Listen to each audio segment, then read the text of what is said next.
kulan wacan daawada jimco wanaagsan meel walba oo joogto waxaad ku soo dhawaataa janaalka tusmada filimada iyo sidoo kale akhbaaraadka wixii xiisaha badan ee maanta laga qoraalmaha koonfurta iyo sidoo kale Bollywoodka. warbixintana haddaba waxaan ku bilaabi doonaa Salmaan Khan wuxuu xaqiijiyay afartiisa filim ee wadada ku soo jiraan iyo sidoo kale filimkiisa ugu dambeeya ee Karan Johar ay ku mudoobeen kaas oo magaciisa la helay. sababta ognahay Salmaan Khan iyo Karan Johar waxay ku kala hore ku mudoobo filimkooda soo socda ee mashruuca xiga kaas oo filimkaas uu soo saaray ka yahay Karan Johar hogaamina waxa ka ah Salmaan Khan. filimkaas oo kale waxa director lagu dhigay Vishnu Vardhan kaas oo wararka ugu dambeeyay markan waxay qorayaan in filimkaasi loo bixiyay The Bull. tani markii lagu dhawaaqay mashruucani ayaa waxa uu noqday mid xiise ka dhex abuuray filimkan gudaha Hindiya. sidoo kale waxay ka dhigaysaa in muddo 25 sano kadib in Salmaan Khan iyo Karan Johar wada shaqeeyaan kadib filimka Kuch Kuch Hota hai. markaan waraysi oo si Zoom ayaa jilaaga Salmaan Khan wuxuu kaga hadlay filimadiisa xiga sidoo kale sheegay markaan in ay soo socdaan 4 filim. asoo ka jawaabay filimadiisa xiga wuxuu sheegay in uu sameyn doono film lagu magac daray The Bull. wuxuu sheegay intaas kadib inuu sii xigi doono filmka Deban. wuxuu sheegay sidoo kale inuu sii xigi doono filmka Kick. sidoo kale wuxuu sheegay inuu sii xigi doono film kale oo iska leeyahay Suraj Barjia kaas oo weli aan magac loo bixin. wuxuuna yahay ilaa iyo 4 filim kaas oo jilaagan wadada ugu soo jiraan kadib filmka The Bull. sidoo kalena filimkan inkastoo waxyaabaha uu salka ku hayay la qariyay ee filimka xiga The Bull saas ay taana waxa lagu qeexay filimkan uu yahay film mission kaas oo ku saabsan arrimaha actionka iyo argudashada. doorka Salmaan Khan waxa la sheegay inuu yahay door ciidan taas oo soo kala ka dhigaysa markii uu horeeyay film ciidan ama military mission fulnay in filimka uu ku jilo. directorka filimkan Vishnu Vardhan ayaa wuxuu yahay mid ammaan iyo jacayl lagu qabay kadib filimkiisa Shershaah kaas oo filimka ku saabsan arrimaha qoyska iyo sidoo kale ciidamada. wuxuu ahaa mid uu qof walba ee kaga hesha qaabka agaasinka u dhigay ee filimkaasi kaas oo hogaamiye ka ah labada nolosha dhabta ku mudoobay ee Siddharth Malhotra iyo Kiara Advani. wuxuuna filimka OTT lagu soo fasaxay mid hadal heen abuuray sidoo kale abaalmarin badan filimkaas lagu qaatay. waaga dhinaca kalena waxaan isla eegi doonaa halka ayuu maraa ganacsiyada filimka Salmaan Khan ee Tiger 3 ayaan isla eegi doonaa. Tiger 3 ayaa isbuuciisa koowaad ee dheeriga lacagihiisa ayaan isla eegi doonaa. filimka Tiger 3 ayaa waxa uu noqday mid tiyaatarada saaran 12 maalin kaas oo sidoo kale isbuuc dheeri ah. filimkan ayaa lacagihiisa guud waxay marayaan 200 iyo sidoo kale 42 karoor taas oo u dhiganta 4,246,758 ee doolarka Mareykanka. filimkan ayaa maanta oo Jimcaha wixii ka dambeeyay waxa la xaqiijin doonaa in filimka inuu hidiya iyo in kaleba waxaana filimkan uu gaari karin ayaa la sheegay darajada blockbusterka kaas oo kor laga filinay taas oo ka dhigan filimka in uu noqon doono film hit ah. isbuuci salaad filimka ayaa muhiim u ah iyadoo sidoo kale filimka Animal uu san isbuucan tiyaatarada korin kaas oo filimkan ay ka dhigaysa inuu haysto isbuuc kale oo bacdara uu ka dhigi karo qaybaha tiyaatarada. filimkan ay waxa la sheegay inuu san gaari doono nambarada filimkiisa ugu dambeeya ee Tiger Zinda Hai kaas oo soo kale filimka Tiger Zinda Hai uu ku aaday xilli Christmas halka Tiger 3 uu ku aaday xilli Diwali. labadan film ayaa waxay heleen fasaxyo waaweyn marka loo eego Tiger 3 hadii aysan jirin lahayn kulamada cricketka ee World Cup-ka iyo soo kale in filimkan Jimcaha tiyaatar la saar lahaa waxay ka dhigladay ay sheegeen in filimkan uu ahaa mid oo ka lacag badnaan lahaa filimkiisa ugu dambeeya ee Tiger Zinda Hai. asaate filimka kulamadaasi ayaa carqaladeyn iyo in maalin axad oo maalinta ugu liita oo filimkan tiyaatarada uu koray. Salmaan Khan ayaa filimkiisa wuxuu ahaa mid ku wacnan qaybaha soodka sida West Bengal. asaate filimku wuxuu ku wacnaa qaybaha Rajasthan iyo CI halkaas oo Salmaan Khan uu ku xoogan yahay.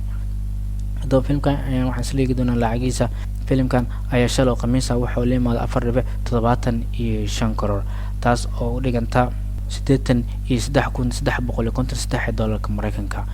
filimka sidoo guud waa 242 karoor taas oo u dhiganta 4,246,758 doolarka Mareykanka. waaga dhinaca kale waxaan isla eegi doonaa waxa update uu ka soo baxay filimka Allu Arjun ay 22aad. Allu Arjun iyo soo kale directorka Trivikram Shrivastava ayaa waxa ku midoow doonaa film markaan magacaan haysta AA22 amaba Allu Arjun filimkiisa 22aad kaas oo labadan filimkan oo maana kadib guushada filimkooda Alaafekum Thirumalu kaas oo la daawado 2020. idoo soo kale wararka ugu dambeeyay markaan la qorayo waxa la sheegay in Trisha Krishna filimkaasi Trishada hogaaminta laga dhigay taas oo ka dhigaysa in qayb ka ah doonto filimkaas. wada shaqeyntooda ugu dambeysa labadan ay waxay noqotay mid guul kusoo idlaatay iyagoo soo kale daawadayaashan ay kaga heleen filimkooda ugu dambeeya markaan qof walba isha waxay ku haysaa filimkan xiga kaasoo sheegay filimkan inuu ku saabsanaan doono arrimaha daraamaha iyo sidoo kale hindiya inay u dagaalamayso xorriyadeeda taas oo sidoo kalena wareysi u bixiyay Bani Fas kaas oo kamid ah maalgeliyaasha filimkan ayaa waxa uu ka hadlay warbixinada ugu dambeeya filimka ay ku midoobeen Trivikram Shrivastava iyo sidoo kale Allu Arjun wareysi uu siiyay xiisaha filimkan ku gadaaman Allu Arjun iyo sidoo kale Trivikram Shrivastava ayuu ka warbixiyay wuxuuna sheegay in filimkan shaqadiisa la gudagali doono sidoo kale oo diyaar u yahay directorka xilliga uu dhameeyo filimka uu hogaamiye ka Mahesh Babu ee Guntum Karam intaas kadibna la gudagali doono in shaqeynta hore ee filimkaasi ay bilaabato waxaana sidoo kale sheegay filimkan loo sameyn doono miisaan culus sidoo kale wuxuu sheegay filimkan uu noqon doono filim lacaga waali ah lagu maalgeliyo wuxuu intaas sharaacin filimkan uu noqon doono filim ban hindi ah kaas oo sidoo kalena uu noqon doono mid luqadooyin badan lagu daawado markaana dhinaca shaqadana Trivikram Shrivastava ayaa waxa uu diyaarsan filimkiisa Guntum ka ku saabsan arrimaha actionka waxaana hogaamiye ka Mahesh Babu waxaana taamirkooda saddexaad wada shaqeeyaan filimkaas ayaa qayb waxaa ka tirshada Shrileela iyo sidoo kale Meenakshi Chaudhary wuxuuna yahay filim oo la sugi lahayahay sanadda soo aadan xilliga sankarantiga ee January sidoo kale Allu Arjun markaan wuxuu isku diyaarinaa filimkiisa xiisaha weyn abuuray ee xalaqadiisa koowaad ama qaybtiisa koowaad la daawado 2021 ee Pushpa The Rule kaasoo director-ka yahay Sukumar wuxuuna yahay filim afka lagu wadayo kaasoo la sugi lahayahay si kastaba marka laga soo tago filimka ee 22 Allu Arjun wuxuu la shaqeyn doonaa director-ka filimka Japan ee Atli kaasoo mashruucooda weli aan si rasmi ah loogu dhawaaqin dhinaca kalena daawada waxaan isla eegi doonaa goorma ayaa duubis lagu bilaabi doonaa filimka Spirit kaas oo hogaamiye ka yahay Barabas waxaana director-ka Sandeep Reddy Fanga ee filimka Animal xilli uu ka qayb galayay director-ka filimka Animal Sandeep Reddy Fanga barnaamijka Nandamuri Balakrishna ayaa waxa uu kaga hadlay mashruucyadiisa iyo filmadiisa xiga iyo sidoo kale filimkiisa ugu dambeeya teatar ka doonay Animal si kastaba director-kan ayaa wax laga weydiiyay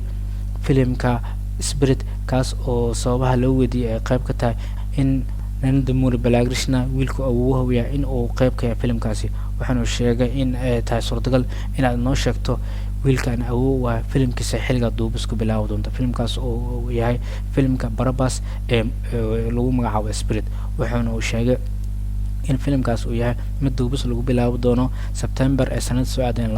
2024 waxa intaas kadibna hadalka dafe Jalaaga Ranbir Kapoor oo qayb ka ah barnaamijkaas wuxuuna sheegay filimka Barabas haddii ay jirto in muuqaal laga sii lahaa waan jeclaan lahaa uu sheegay sidoo kale ku faraxsanaan lahaa in door yar lagala hadlo si aan qayb kaga hadlo sida uu sheegay Jalaaga Ranbir Kapoor si kastaba Animal ayaa wuxuu yahay filim ban Hindiya oo sidoo kale Ranbir Kapoor oo hogaamiye ka yahay Rishmika Mandan ee Boobdal ay kaga soo qayb qaadan doonaan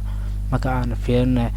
xagga shaqada ee Jalaagan Barabas waxa uu diyaarsan filimka Salar kaasoo 22 December teatarada uu kori doono sidoo kale waxa uu diyaarsan filimkiisa kale Kalki kaas oo Kamal Hassan Amitabh Bachchan Deepika Padukone Disha Patani ay qayb kaga yihiin